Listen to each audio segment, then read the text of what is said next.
第一次去澳门旅行都要准备些什么呢？正好我刚从澳门回来，就根据最新的经验，在这个视频里总结一下。各位别忘了点个关注，因为我的内容总会有帮到你的时候。第一是要准备港澳通行证，这件东西是必备的，找本地的出入境管理局就可以办。以天津为例，这个证的工本费是60块，去一次澳门的签证费是15块，现场办完手续之后，1个星期就可以拿到证。到了澳门之后，你就会发现各处的工作人员都只看你这一个证件。身份证我倒是随身携带了，但是全程都没用上。比方说订机票，京津到澳门的航班不少，我选的是澳门航空，订票也是看这个证件为主。另外持港澳通行证通关之后，他们还会额外给一张小纸条，这个东西和通行证是一体的，千万不要弄丢了。住酒店的时候，除了要通行证之外，也需要用这个小纸条。说到住酒店，这个不用额外下载 APP， 平时用的大众和美团足可在澳门订酒店了。第二是要准备境外流量包，这个很简单，到了支付宝上搜索就可以了，然后根据需求下单，差不多也是一天几十块的标准。买了流量包之后，记得在澳门落地之后，先把手机的流量漫游打开，然后就可以在澳门用流量自由上网了。另外注意一点，像机场、商场这些地方内部都是有 WiFi 可以蹭的，这个网速可比流量包快多了。如果你没有急需，纯靠这个蹭也是可以的。第三个是要准备转化插头，澳门这边的插头跟我们这边的不一样，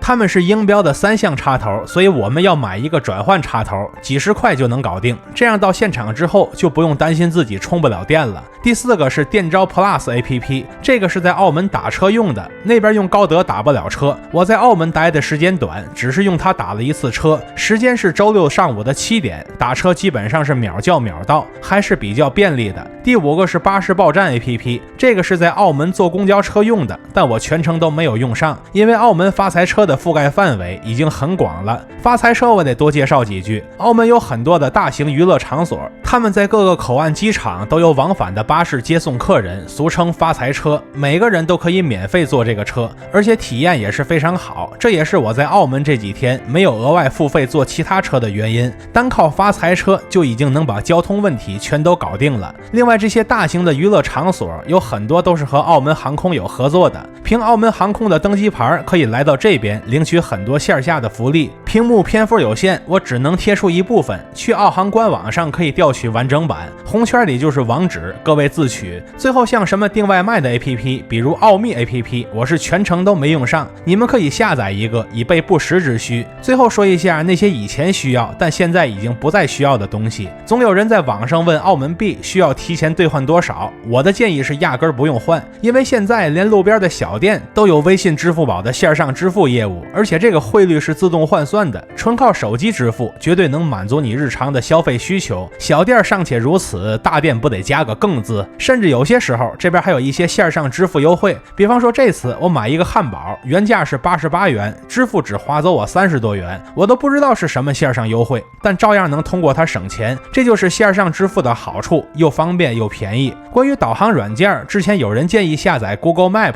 实际上我去的时候发现高德地图照样能用，就无需额外准备了。然后我来说一下澳门有哪些值得去的地方。首先人气最高的景区就是大三巴景区，从新葡京出发，走不了多远就能到。我在澳门去了很多地方，没有哪里的人气能超过大三巴。来到这边绝不能只在大牌坊那儿拍个照片，一定要记得往后走，后边还有一个地下区域是可以参观的，来都来了千万不要错过。下一个特别推荐的地方就是澳门回归鹤里陈列馆，坐到金沙的发财车就可以到。在1999年澳门回归时，中国各省都给澳门送了礼物，可以说每一件物品都是特别珍贵的，来都来了一定要看。除了这2个特别推荐的之外，就是一般推荐的了。比如说澳门回归鹤里馆的附近有一个澳门艺术博物馆，目前这边展出了很多青铜器，其中有3星堆的珍品，不过一共就1件。鹤里陈列馆来都来了，可以顺便来这边逛一逛。而大三巴附近也有一座玫瑰圣母堂，这边展示了很多教堂圣物，喜欢的朋友可以顺便看看。另外老澳门美高梅这边新开了一家保利博物馆，